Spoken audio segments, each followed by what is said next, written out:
what do you guys think of the Stones coming and playing the Enmore Theatre? It's great. They're playing in our backyard. Yeah, it's good. How far away from here do you guys 10 live? minutes. 10 minutes. There are guitar players, and then there is Angus Young, the man who has spent more than 5 decades hunched over a Gibson SG in a schoolboy uniform, delivering some of the most ferocious, unapologetic rock and roll the world has ever witnessed. Angus Young is not a man who deals in half measures. Not on stage. Not in the studio. And certainly not in interviews. When Angus Young has something to say about another band, he says it plainly, without diplomatic cushioning or carefully worded PR-approved statements. He says it exactly the way he plays, raw, direct, and without apology. Over the decades, Angus has made his musical philosophy abundantly clear. For him, rock and roll is not an art project. It is not a theatrical spectacle. It is not a fashion statement or a clever marketing exercise. Rock and roll, in the gospel according to Angus Young, is a primal force, a direct conversation between the guitarist and the audience, built on riffs, energy, truth, and an almost violent refusal to be anything other than honest.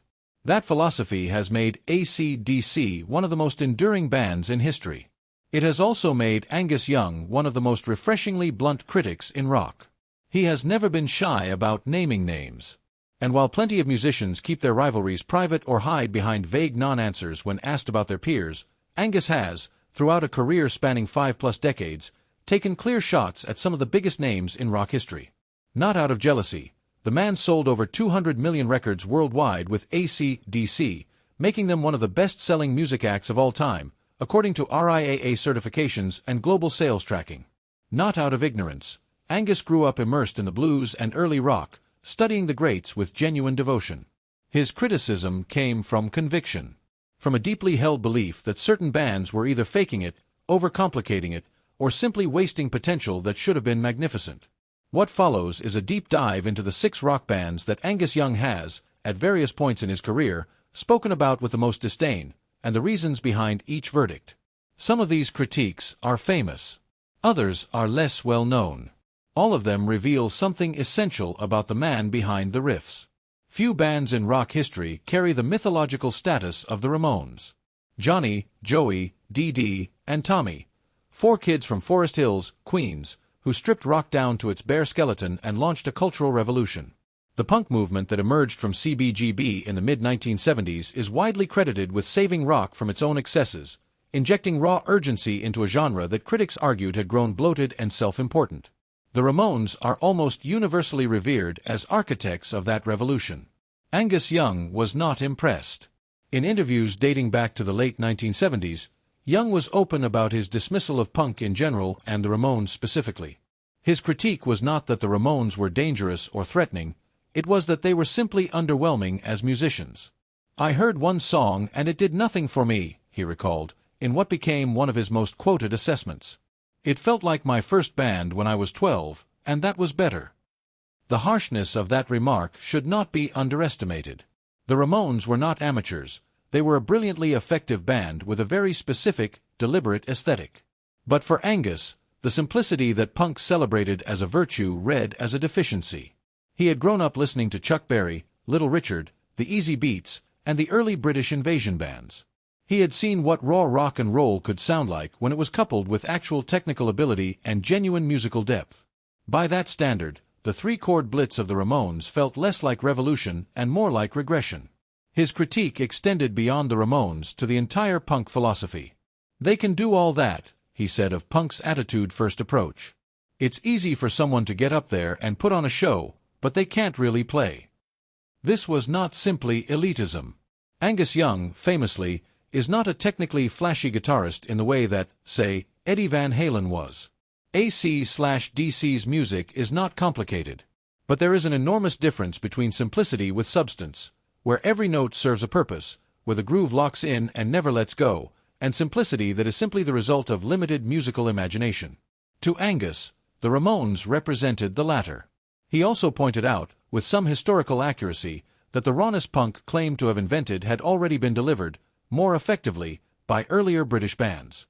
Groups like the Small Faces, the Faces, and the early Rolling Stones had been playing gritty, stripped-down rock long before punk declared itself a movement. For Young, punk wasn't innovation. It was reinvention with worse musicianship. The collision course between ACDC and Kiss was, in many ways, inevitable. Both bands emerged from the same hard rock era of the 1970s. Both had massive fan bases. Both were known for explosive live performances. The comparison was irresistible to journalists and music fans alike. But where Kiss built their empire on spectacle, the face paint, the fire-breathing, the blood-spitting, the kabuki theatrics, AC/DC built theirs on something Angus considered fundamentally more honest, the music itself. Angus Young never hid his disdain for what Kiss represented. In his view, the elaborate stage show that Gene Simmons and Paul Stanley constructed was not an enhancement of the music, it was a substitute for it. A magician's trick designed to distract the audience from the fact that the songs could not carry the show on their own. If a band needed fireworks to keep the crowd entertained, Angus argued in various iterations across multiple interviews, then the music itself wasn't strong enough to stand on its own. This was, at its core, a philosophical position, not a personal attack. But it cut deep, because Kiss's entire identity was inseparable from their spectacle. Remove the makeup, the pyrotechnics, the levitating drum kits, and what you had was a competent but unremarkable hard rock band. Remove AC/DC's production values, which were never lavish to begin with, and what you still had was the same ferocious, unstoppable machine. The tension between the two camps became concrete when a potential joint tour between AC/DC and Kiss was reportedly discussed in the mid-1970s. Gene Simmons later confirmed that AC/DC declined the opportunity, and the reason, according to Simmons, was a fundamental clash of philosophies. AC/DC saw Kiss as a band built more on theater than on musical credibility, and the Australians wanted no association with a presentation that contradicted everything their band stood for. That was not a small thing. Turning down a tour with one of the biggest draws in rock required conviction. It required a willingness to walk away from commercial opportunity in defense of an artistic principle. Which tells you everything you need to know about how seriously Angus Young took the distinction between real rock and roll and what he considered its imitation. Deep Purple occupy a unique position in rock history. Ritchie Blackmore's guitar work on tracks like Highway Star and Smoke on the Water is genuinely brilliant, technically accomplished, melodically inventive, rooted in both blues and classical tradition. John Lord's Hammond organ playing remains one of the most distinctive sounds in all of hard rock. Roger Glover, Ian Pace, Ian Gillan, the Mark II lineup of Deep Purple that recorded Machine Head in 1972 at the Grand Hotel in Montreux is one of the most celebrated rock lineups in history. Angus Young was not among their admirers. His feelings about Deep Purple were complicated by a personal incident. At the Sunbury Music Festival in Australia in 1975, tensions between the AC/DC camp and Deep Purple's road crew reportedly boiled over into open confrontation. The details have varied across different accounts over the years, but the lasting effect on Angus was clear. Whatever residual respect he might have had for Deep Purple evaporated in the heat of that encounter and was replaced by something considerably cooler. But Angus' critique of Deep Purple went beyond the personal. Speaking to Guitar World, he recalled seeing them live and coming away deeply disappointed. "I saw Deep Purple live once, and I paid money for it," he said. "I thought, Gez, this is ridiculous." He found their live show hollow, grand in presentation but lacking in the raw authenticity he considered the essential quality of a great rock performance. He saw their elaborate compositions, their extended solos, their theatrical stage manner as smoke and mirrors rather than substance. And then came the remark that has lingered ever since. Angus called Deep Purple a poor man's Led Zeppelin. 4 words that, in the brutal economy of rock criticism, are genuinely devastating. It reduced one of the most technically accomplished bands of the era to a knockoff, a cheaper, less convincing version of something greater. It was also, in its way, a backhanded compliment to Led Zeppelin, which is somewhat ironic given what Angus had to say about them too. What the criticism reveals, more than anything, is Angus's consistent standard.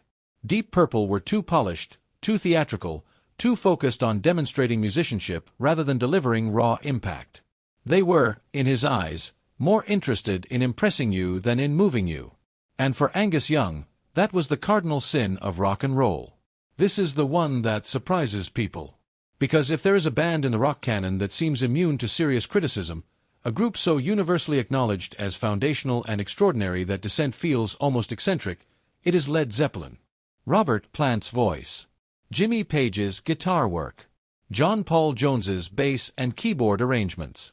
John Bonham's drumming, still considered by many musicians and critics to be the single greatest rock drumming performance ever captured on record. And yet Angus Young walked away from a Led Zeppelin concert unimpressed.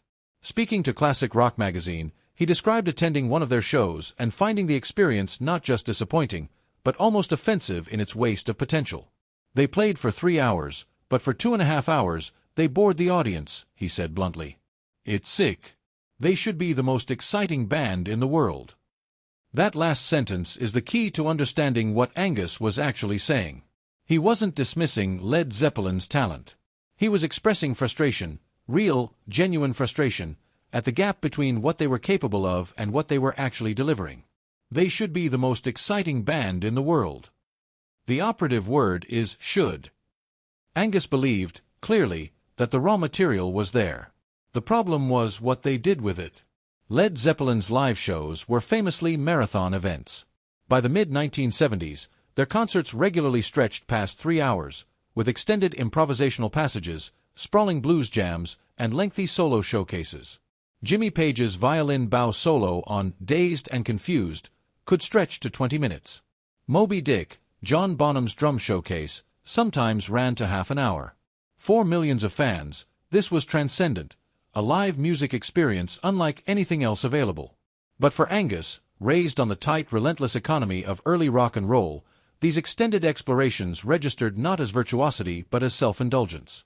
His philosophy was simple and uncompromising: a live rock show should never lose momentum. Every minute you are on stage, the audience should be fully engaged, moving, electrified. The moment you give them a reason to glance at their watch, you have failed. And by that standard, a standard that ACDC upheld with almost religious consistency throughout their own career, delivering relentless 90-minute sets with no filler and no wasted motion, Led Zeppelin's bloated live performances did not pass the test. It was not that Angus thought Zeppelin were frauds. He thought they were gifted musicians who had let ego and self-indulgence dilute what should have been the most devastating live show in rock history. Which, in its way, is a more damning critique than simply calling them bad. ACDC never singled out Bon Jovi by name with the kind of specific, quotable venom they directed at some of the other bands on this list. But the message was clear enough that it required no direct statement. When Angus Young and his bandmates spoke about the glam metal scene that dominated the 1980s, Bon Jovi, Motley Crue, Poison, Def Leppard, their disdain was total and unambiguous. The 1980s were a complicated decade for rock music. Bands like Bon Jovi achieved extraordinary commercial success. Slippery When Wet, released in 1986, sold over 28 million copies worldwide according to certified sales records, making it one of the best-selling albums in rock history. Living on a Prayer and You Give Love a Bad Name became genuine cultural touchstones, anthems that still fill arenas 4 decades later. By any objective commercial metric, Bon Jovi and their glam contemporaries were a massive success. For Angus Young, that success was the problem, not the proof. The entire aesthetic of glam metal, the big hair, the spandex, the heavily produced radio-ready sound layered with synthesizers and polished to a high gloss, the music videos dripping with calculated rockstar imagery, was antithetical to everything AC/DC represented. Where glam metal pursued accessibility, AC/DC pursued honesty. Where glam metal embraced image, AC/DC embraced essence. AC/DC's pride, throughout their career, was their ability to walk into a recording studio, plug in their instruments, and capture on tape the same unfiltered power they delivered live. No vocal pitch correction. No synthesizer layers. No elaborate production tricks. The band that recorded Back in Black in 1980, what became the second best-selling album of all time with over 50 million certified copies, did so with a directness and austerity that was almost militant. That was the standard. And by that standard, the entire glam metal apparatus, with its hairspray and its overdubs and its carefully calibrated commercial sheen, was not rock and roll. It was, as Angus might have put it, rock and roll cosplay.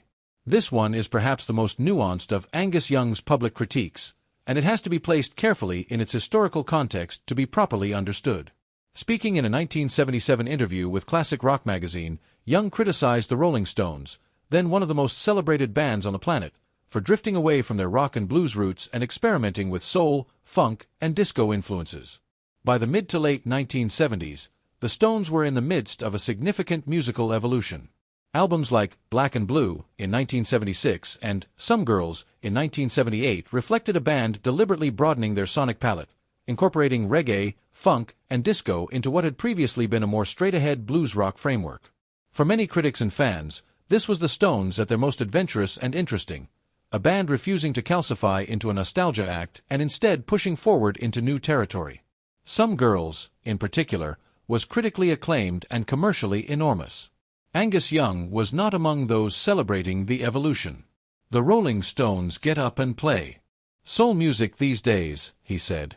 "This is supposed to be rock and roll." The critique was clear. The Stones had abandoned what made them great. They had left behind the raw, gritty, blues-drenched rock and roll that had made them icons in the first place, and in Angus' view, no amount of critical praise for their musical adventurousness could compensate for that abandonment. He made an additional remark during this period that reflected his belief about authenticity and musical ownership, the idea that certain musical traditions belong most naturally to the artists who lived and breathed them, and that the Stones were reaching outside their genuine sphere rather than excavating what was already theirs to master. The underlying point, beneath the specific cultural complexities of that statement, was consistent with everything else Angus has ever said about music. Play what you are. Don't chase trends. Don't reach for sounds that aren't yours. The Rolling Stones were, at their core, a blues and rock and roll band of uncommon power. When they were doing that, Jumpin' Jack Flash, Sympathy for the Devil, Gimme Shelter, Brown Sugar, they were untouchable. When they drifted toward disco, toward funk, toward elaborate experimentation, they were, in Young's eyes, wasting their own gifts. It is worth noting that Angus's critique of the Stones in this respect was not unique. Other purists, including Malcolm Young, shared the concern that rock's greatest acts were diluting themselves in pursuit of commercial relevance during the 1970s. AC/DC's own response to that pressure was to double down, to strip everything back even further, to be more themselves rather than less, which is precisely what they did on the thunderous run of albums from Let There Be Rock through Back in Black and For Those About to Rock. Taken together, Angus Young's critiques of these 6 acts form a remarkably coherent artistic manifesto. Every target, from the Ramones to the Rolling Stones, represents one of 2 fundamental sins in Angus's rock and roll theology: insufficient musicianship or insufficient honesty. The Ramones and the punk movement were guilty of the first. They celebrated simplicity not as a distillation of rock's essence but as a substitute for genuine musical ability. For Angus, simplicity was only legitimate when it was the result of deliberate craft, when you knew how to play and you chose to play simply because that was what the song demanded. Punk simplicity, in his view, was the simplicity of limitation. Kiss and Deep Purple were guilty of the second, in different ways. Kiss hid behind spectacle. Deep Purple hid behind theatrical grandeur and technical showmanship. Both were forms of dishonesty, ways of putting something between the band and the audience rather than meeting the crowd directly on the terms that raw rock and roll demanded. Led Zeppelin committed the sin of squandered potential. They had everything: the talent, the songs, the musicians, and they let self-indulgence dilute it into something that could not sustain its own momentum across 3 hours.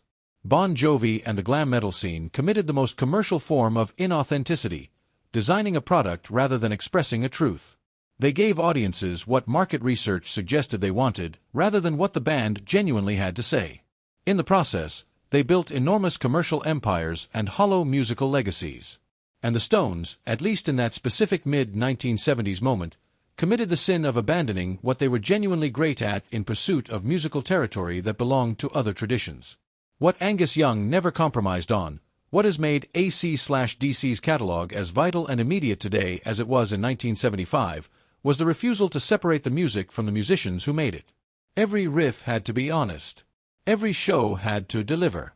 Every night had to be, in the truest possible sense, real. That is why, 50 years on, Highway to Hell still sounds like it's about to blow the speakers out of your wall.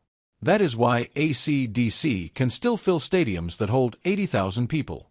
And that is why, for all the controversy his opinions have generated over the decades, Angus Young's critiques have always come from the same place. Not arrogance, not jealousy, but an absolute, unshakable belief in the thing he gave his entire life to. Rock and roll.